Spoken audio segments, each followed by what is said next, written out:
This is my review of Star Trek Enterprise Season 3, Episode 16, Doctor's Orders. With the crew placed in a coma to survive a dangerous region of the Expanse, Phlox is left alone to guide Enterprise through. But after hearing strange sounds, he soon begins to suspect he might not be as alone as he thought. I like this episode. It's not great or anything, it's not essential to the wider arc that is the show's third season, and it's a little too similar to other Trek episodes we'd seen before, but still, it's an entertaining hour that lets us hang with one of the show's best characters, and also serves as a good example of a show that works on its own despite being part of a serialized story. The premise is simple: the Enterprise is forced to travel through a dangerous region of space where exposure is lethal to most humanoids. Stop me if you've heard this one before. This is almost a total carbon copy of Voyager's 4th season episode 1. So yeah, there's a very strong sense of deja vu here. More evidence that by 2004,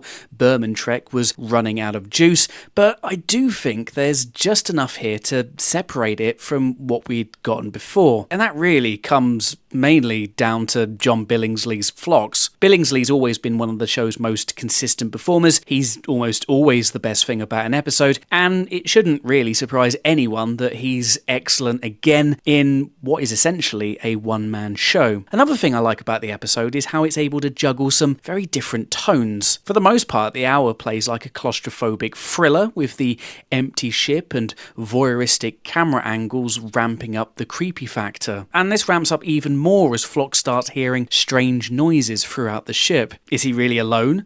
Or is the isolation starting to drive him mad? Some of these moments are genuinely unsettling. There's the insectoid jump scare, which gives us our Xindi moment of the week, but the standout moment comes later on when Phlox finds Hoshi in the shower, her face horribly disfigured by the effects of what we have to assume is the transformed region of space. It's a great visual with some great makeup effects, and for me ranks up there as one of the show's most effective moments of out-and-out horror. A lot of these moments are elevated thanks to some solid direction from Roxanne Dawson, aka B'Elanna Torres from Voyager. A few Trek actors have carved solid directorial careers following the conclusion of their shows, but Dawson might be my favourite, or at least she's the most consistent. Here she brings a strong visual style. We get lots of lingering shots and uneasy angles that work well to reinforce the episode's escalating paranoid vibes. But the episode's also very funny at times, particularly when it leans into Billingsley's style of quirky comedy,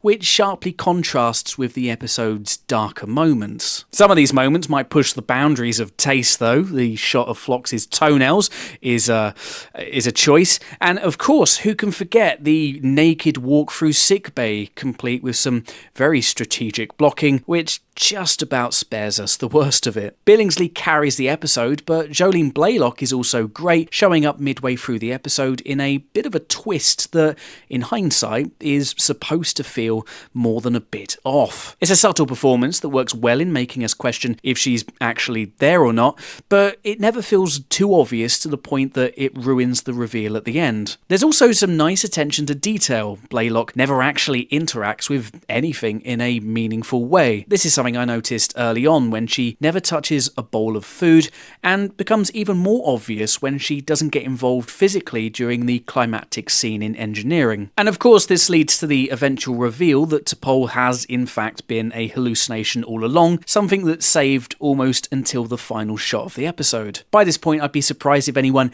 hadn't sussed it out, but it's a mostly satisfying reveal that reminds me of similar twists in films like Fight Club and probably most famously The Sixth Sense. Is Doctor's Orders essential viewing in the context of the season-long arc? Not really. Despite the character's showcase, we don't really learn anything about Phlox that we didn't already know before. But then again, does every single episode need to push the narrative forward? I don't think so. Sometimes it's just nice taking a break, spending 45 minutes with a character you like, and exploring how they tick in a different scenario, and in that respect, this episode works well. I find it funny that Strange New Worlds is often described described as being a perfect blend of serialized and episodic storytelling, when Enterprise was pretty much doing the same thing, just way better, nearly 2 decades earlier. For me, the Xindi arc is something all future Trek writers should be sat down and forced to watch. It's the perfect demonstration of how to tell a long-form story while maintaining cohesion and still finding a way to make each episode work in isolation. The whole season stretches across 24 episodes, and a lot of it stands pretty well on its own. It's easy to dip into individual episodes, even out of order, and most of them are still enjoyable. And that's something I think modern Trek continues to struggle with. Doctor's Orders is a solid example of how Enterprise found that balance. It's a self-contained bottle episode that fits well within the overarching narrative. I can't imagine it's going to top anyone's list of Enterprise classics, but it's a perfectly watchable episode